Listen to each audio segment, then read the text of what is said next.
Toets die skrif, deel 5. Hoe belangrik is dit om 'n hoëpriester te hê?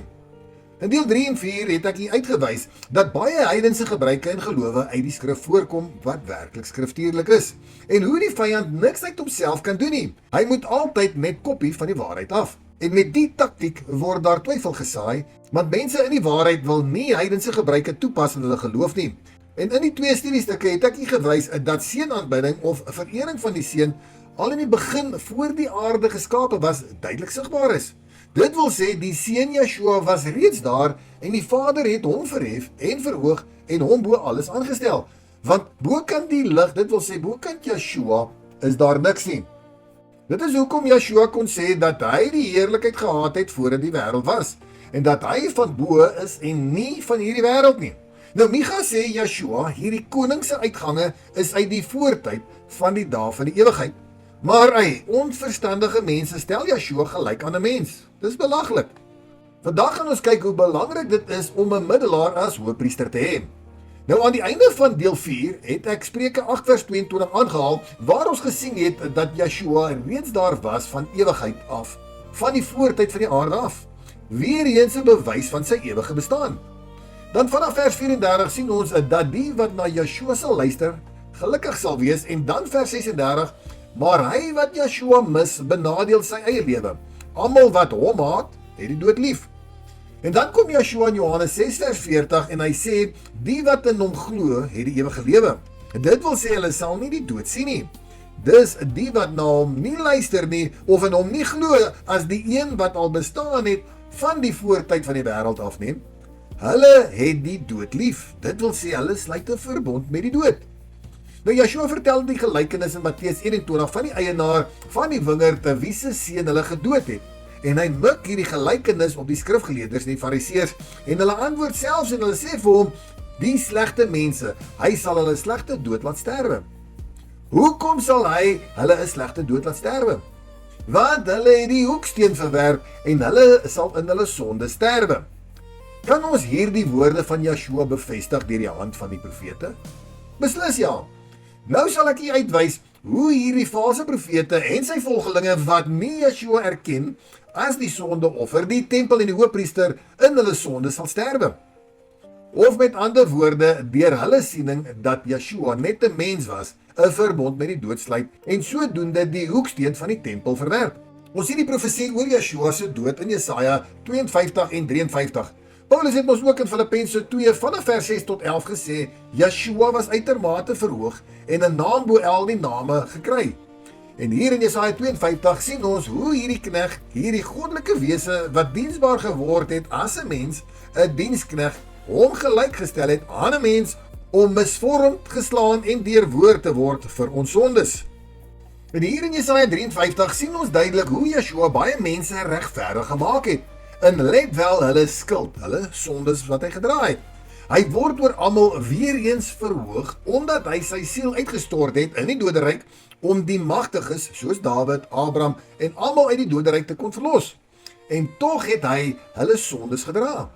Dis tree hy in vir hulle sondes, en dit was die taak van die hoëpriester. Nou hier in Hebreërs 5 sien ons hoe 'n hoëpriester ingetree het vir vergifnis van die volk se sondes. En omdat hierdie hoëpriesters net mense was, was hulle swak, dit wil sê sondig was.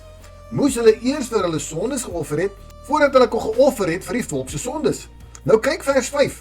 Yeshua het homself nie die titel geëien as hoëpriester nie, maar die Vader het hom as middelaar, koning en hoëpriester aangestel deur te sê, U is my seun, vandag het ek U gegenereer.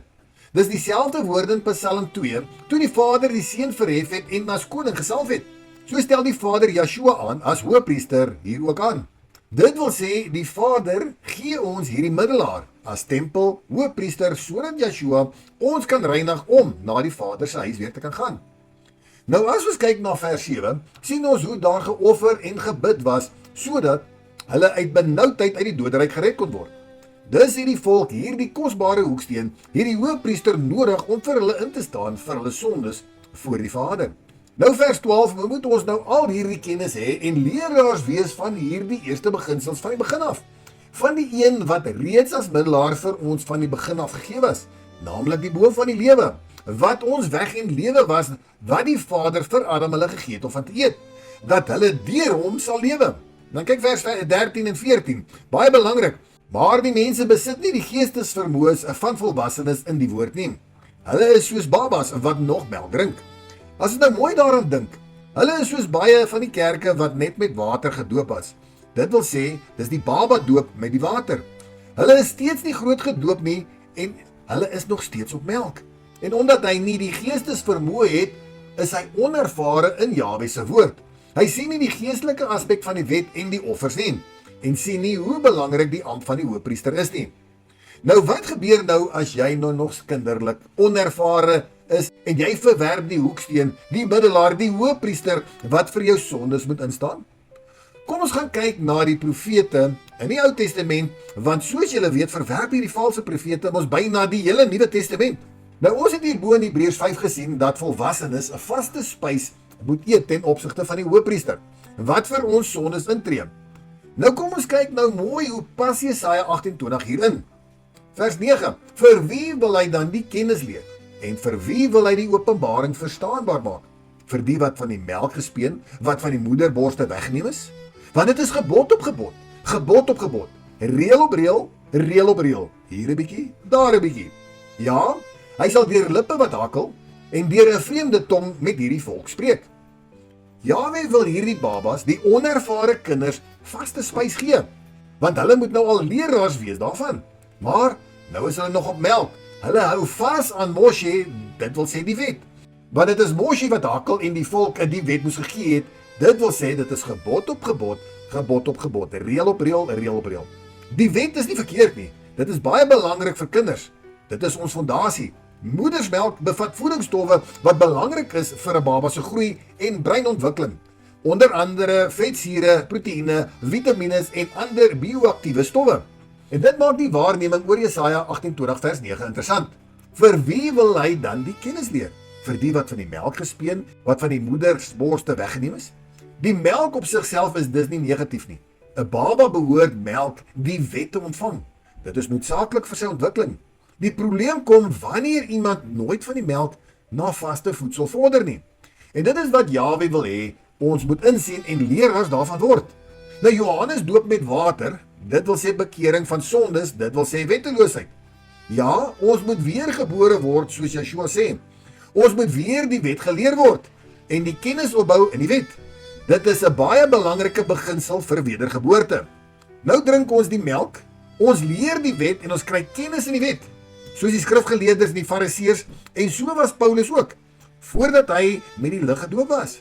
Soos Johannes net met water, dit wil sê die wet gedoop het, het hy iets baie belangriks gesê en van 'n ander doop gepraat, wat die cherry op die koek sit vir wedergeboorte. Dat Yeshua na hom sal kom, en hy sal hulle doop met die apartgestelde gees en met vuur.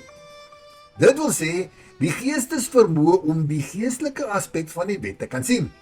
Dit wil sê, wat Yeshua kom doen het as hoëpriester, as middelaar, as tempel en die sondoffer. Yeshua die hoeksteen van die wet en die profete. Beide het van hom getuig.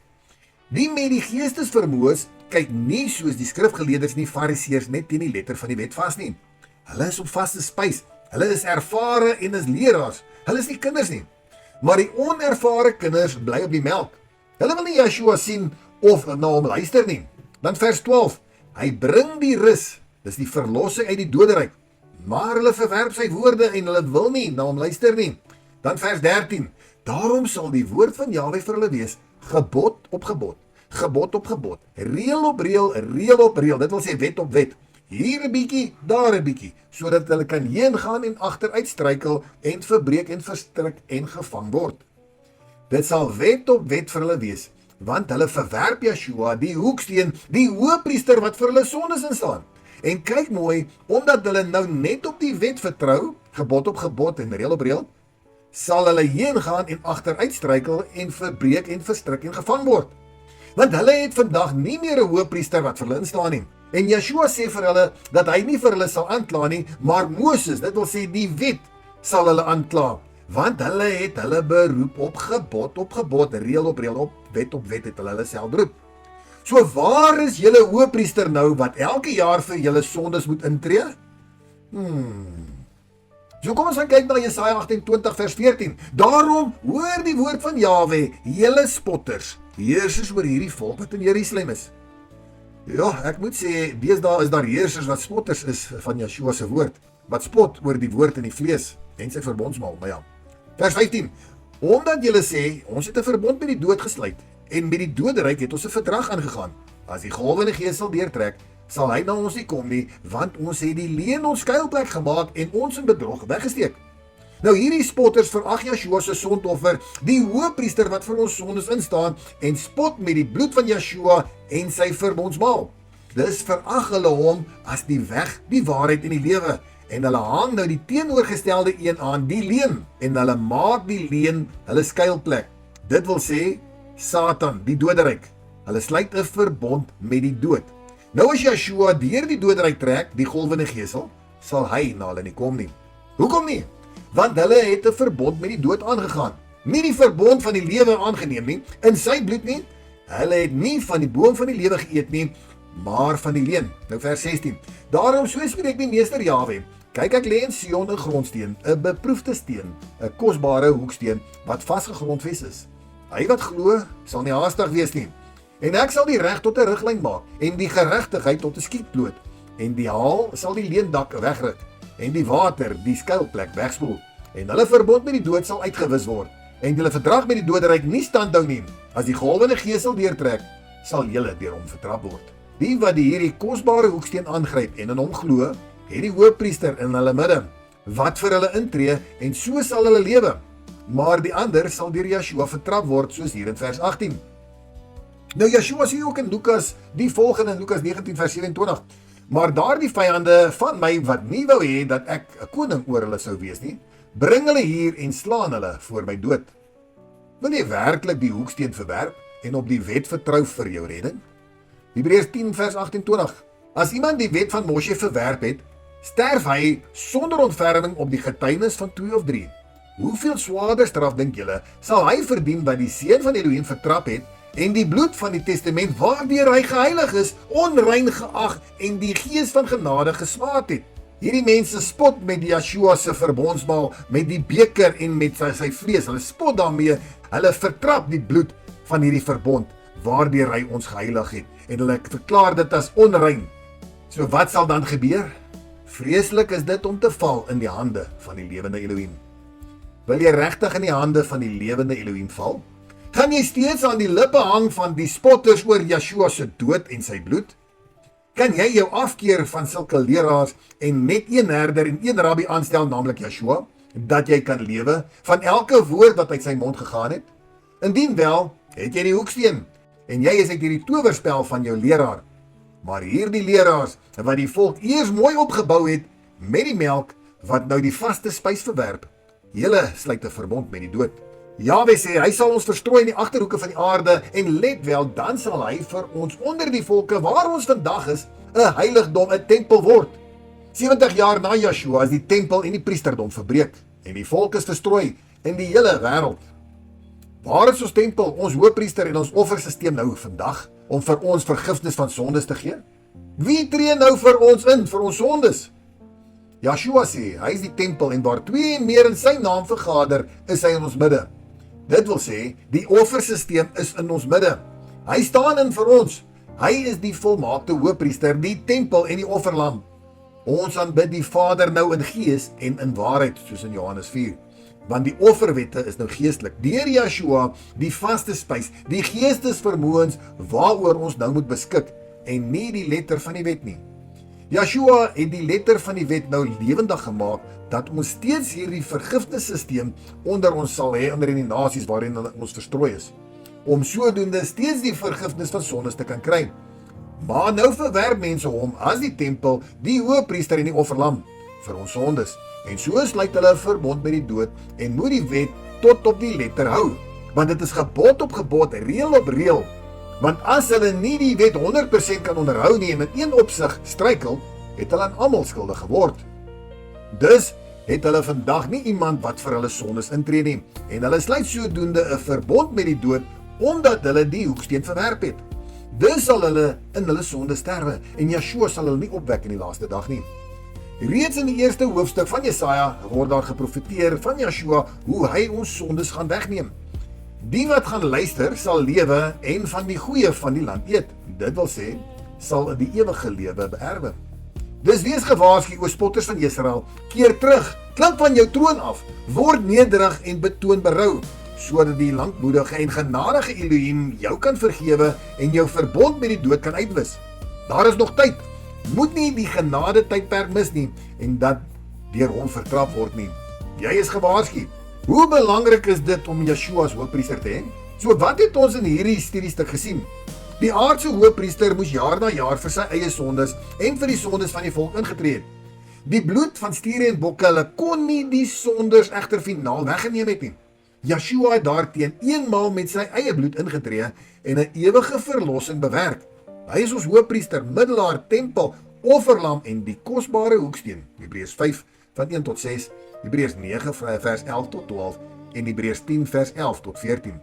Daarom is dit van lewensbelang om Yeshua te erken vir wie hy is en sy offer aan te neem.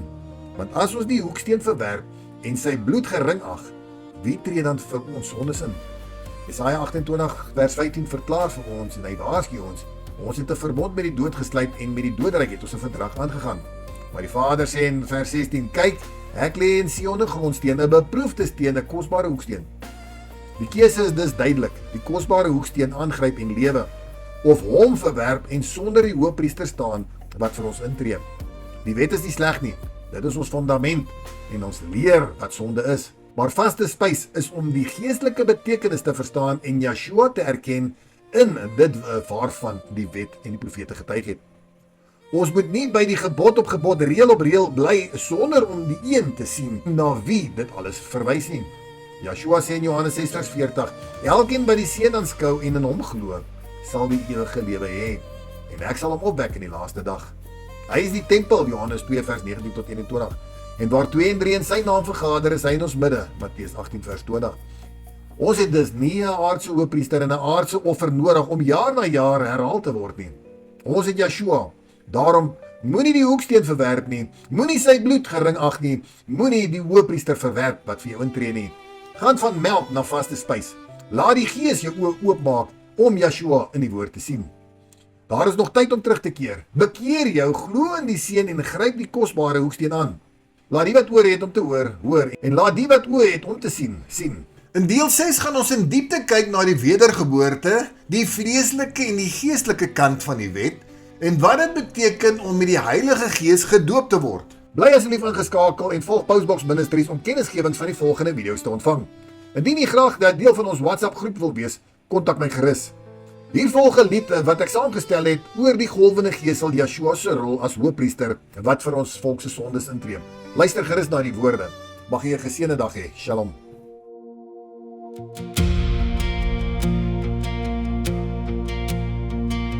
Van melk na vaste spys, van die letter na die gees. Maak ons o Vader, dat ons die Seun kan lees. Agter elke reël, agter elke gebod, staan die een wat ons moet sien, die weg na die Vader. Ons het die woord geleer, gebod op gebod, reël op reël, hier 'n bietjie, daar 'n bietjie. Maar gee ons geestes vermoë om verder as die letter te sien, want die woord getuig van Yeshua, die een wat lewe gee. Hy is die hoëpriester wat voor die Vader staan. Hy dra die skuld van sondaars, hy tree vir ons in aan. Geen aardse priester bly vir ewig, geen offer menslik groot, maar Yeshua is die middelaar, hy bring ons uit die dood. Moenie net die skadu sien, terwyl die lig reeds skyn. Moenie net die wet aanskou, en die hoeksteen laat verdwyn. Die Vader het hom aangestel,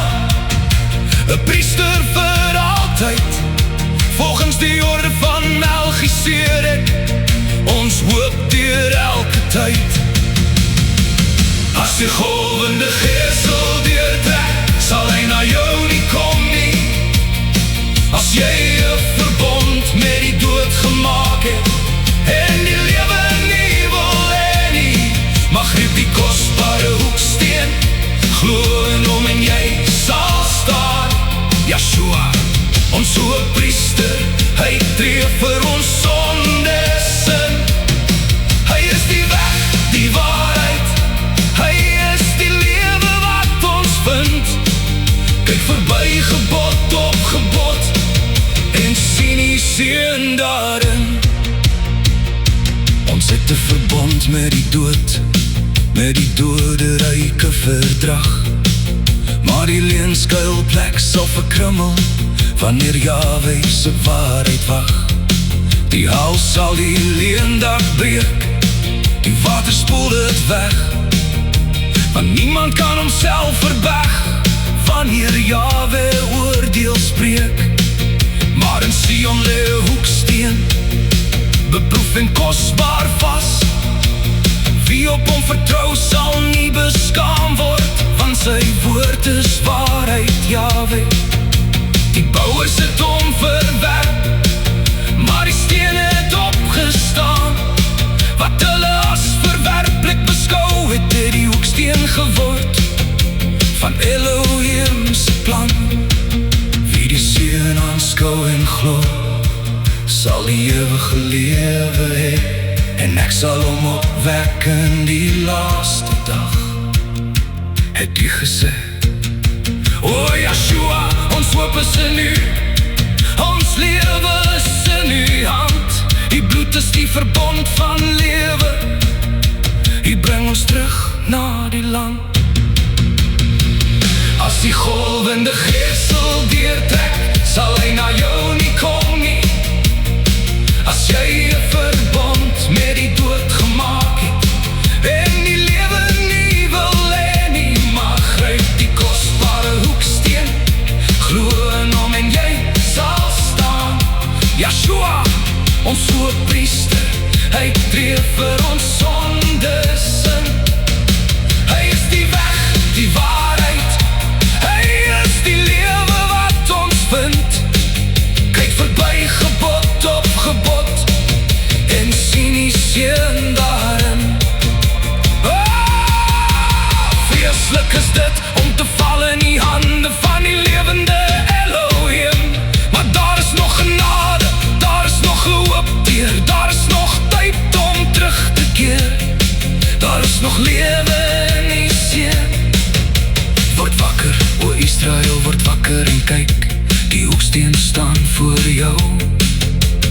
Moenie oor hom struikel nie, van melk maar vaste spys, van kana volwassenheid. Laat die Gees jou oë oopmaak om Yeshua te sien en die waarheid. Yeshua, hoëpriester, middelaar, sondeoffer, kosbare hoeksteen. U is die een wat ons nie mag mis nie. As die golvende geesel deurtrek, sal hy na jou nie kom nie. As jy 'n verbond met die dood gemaak het en die lewe nie wil hê nie, maar gryp die kosbare hoeksteen, glo in hom en jy sal staan. Yeshua, ons hoëpriester, hy tree vir ons sondes in. Hy is die weg, die waarheid, hy is die lewe wat ons vind. Kyk verby gebod op gebod en sien die seën daarin, van melk na vaste spys. Laat ons o Yeshua sien, die kosbare hoeksteen, ons hoëpriester, ons lewe